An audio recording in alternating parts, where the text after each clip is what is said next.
Ladies and gentlemen, welcome to part 2 of the debunking of mccainisthrough, and we'll pick up where we left off. Also note that in my more hot and sexy supermodels take it off for climate change response to mccainisthrough video, I linked to a UC Davis study showing that the Earth had CO2 concentrations of 2,000 parts per million about 300 million years ago.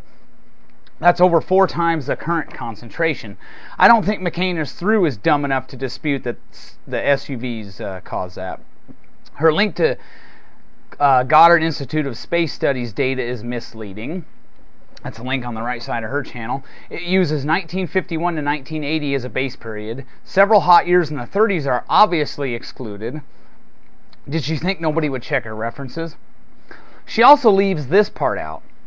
Calendar year 2008 was the coldest year since 2000, according to the Goddard Institute for Space Studies analysis of surface air temperature measurements. This is not satellite data. Going back to my Al Gore, The Real Facts on Global Warming, June 2009, Part 2 video.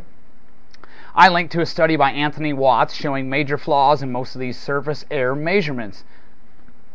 Here's part of Watts' comments available in a PDF file. Here's what he said. During the past few years, I recruited a team of more than 650 volunteers to visually inspect and photographically document more than 860 of these temperature stations. We were shocked by what we found. We found stations located next to the exhaust fans of air conditioning units, surrounded by asphalt parking lots and roads, on blistering hot rooftops, and near sidewalks and buildings that absorb and radiate heat.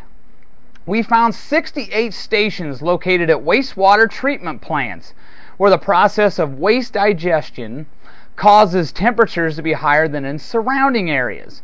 In fact, we found that 89% of the stations, nearly 9 of every 10, fail to meet the National Weather Service's own sitting requirements that stations must be 30 meters, about 100 feet, or more away from an artificial heating or radiating reflecting heat source. In other words, 9 out of every 10 stations are likely reporting higher or rising temperatures because they are badly sited. Excuse me. Then we have this climate gate bomb dropped on us. mccainisthrough, your video was really bad timing, kiddo.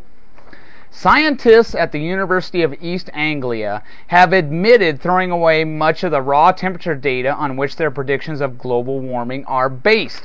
It means that other academics are not able to check basic calculations said to show a long-term rise in temperature over the past 150 years. The UAE's Climate Research Unit was forced to reveal the loss following requests for the data under Freedom of Information legislation. The data were gathered from weather stations around the world and then adjusted to take account of variables in the way they were collected. The revised figures were kept, but the originals, stored on paper and magnetic tape, were dumped to save space when the CRU moved to a new building. Interesting. As an aside, mccainisthrough also probably doesn't know that this very climate research unit had a press release in 2006 stating that there was no warming in the years 1998 to 2005. Patrick Michaels identified this problem pertaining to ClimateGate some time ago and Phil Jones's crusade to keep the data secret. Here's what he said. Putting together such a record, temperature data record, isn't all easy. Weather stations weren't really designed to monitor global climate. Long-standing ones were usually established at points of commerce, which tend to grow into cities that induce spurious warming trends in their records. That's called the urban heat island effect.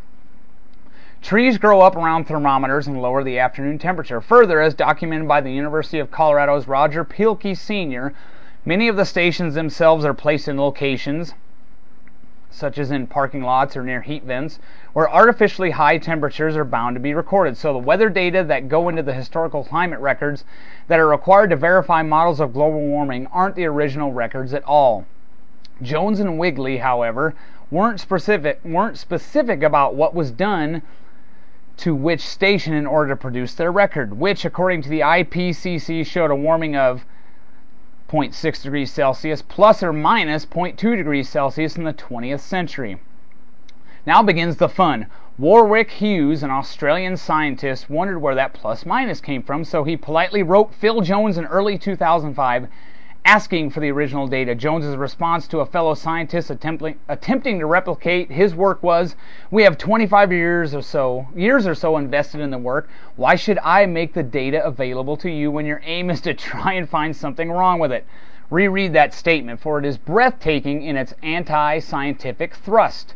In fact, the entire purpose of replication is to try and find something wrong. The ultimate objective of science is to do things so well that, indeed, nothing is wrong. Then the story changed. In June 2009, Georgia Tech's Peter Webster told Canadian researcher Stephen McIntyre that he had requested raw data and Jones freely gave it to him. So McIntyre promptly filed a Freedom of Information Act request for the same data. Despite having been invited by the National Academy of Sciences to present his analyses of millennial temperatures, McIntyre was told that he couldn't have the data because he wasn't, quote unquote, an academic. So his colleague Russ McKittrick, an economist at the University of Guelph, asked for the data. He was turned down too, so you can see there Phil Jones is not exactly handing out the data so people can analyze it, and you can see the Climate Research Unit dumped a bunch of data in acorn-style fashion. Something stinks here, and it's not just mccainisthrough's bad breath. Again, all the relevant links are on the right side, and mccainisthrough again dropped the ball here. She doesn't take much time. She threw together this response rather quickly, I would say, just to get it out of the way and say, yeah, I've refuted YouTube kook detector.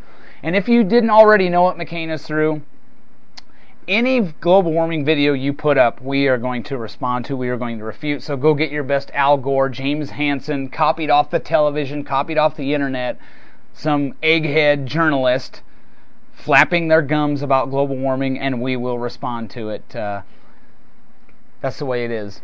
So good luck with that, mccainisthrough. We eagerly await your response. Good luck. You will need it. Don't thank us now. And he's bad.